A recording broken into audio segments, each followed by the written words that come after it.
Hello, আসসালামু আলাইকুম guys, কি অবস্থা সবার? আশা করি অনেক ভালো আছেন। আমরা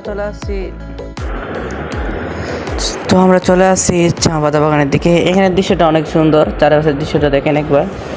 তো আমরা আসছি এখানে গেম খেলতেছি, আর আমার বন্ধুরা করতেছে মাটিতে। আমরা কোনো কোদাল খুঁজে পাই নাই, তাই আমরা দা দিয়ে কাম সারিয়ে দিচ্ছিলাম।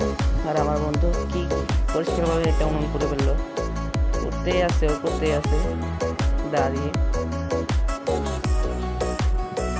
তো তো মোটামুটি সব কিছু শেষে, চোরা উনুন করা শেষে আমার বড় ভাইরা মুরগিটা জবাই করলো।